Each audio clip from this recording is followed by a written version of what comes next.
Start with an idea as an inorganic chemist or a coordination chemist. Make some clusters. So I'll tell you why we need clusters, why we have to make large molecules and all that.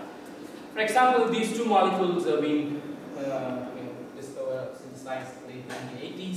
Still, chemists and physicists are looking at the properties of these two molecules. So for example, this particular molecule, manganese 12, has been synthesized in the 1980s, and this molecule alone has now probably more than 1,000 applications. So you can imagine how much effort has been put into one molecule trying to understand what's happening.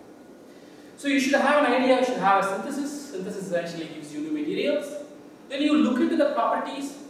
Here we are talking about magnetic properties. So you look at the properties, and properties what you derive is new functions. And then function goes back, so you know now what is happening with the molecule. You need to try to develop the theory. It will give you new concepts. Then you have to go back. So we have a complete cycle.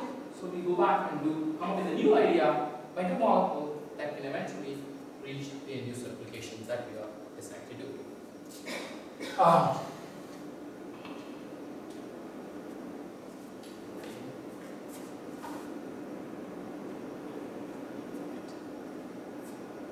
So this manganese 12 that I was talking about is this the right corner. I will just discuss this in detail later on. And the properties that I have talked about, as I said, the magnetic property, what I am showing you here is a hysteresis loop. Nothing but a magnetization versus field M versus H. How it transforms, what we learn from that. The concept, the theory, what do we learn from that? So what we see here, like we see some hysteresis loop with a stepwise and all that, what does it tells you? That's the concept that is derived from theory, anisotropy, zero field splitting, the spin, and all that. So, and then you go back to the idea, you have a better magnet you want, you know now these are the properties that I observed, how can I fine tune it? Can I come up with a better idea, better synthesis? Then it goes on. Just to give you Newton's law, especially magnetism is, as I said, is very much connected to material science and industrial science.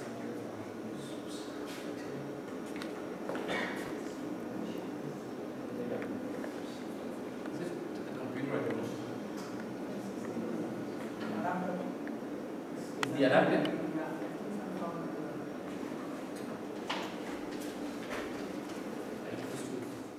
Hey, why don't you change the PC? I mean the laptop.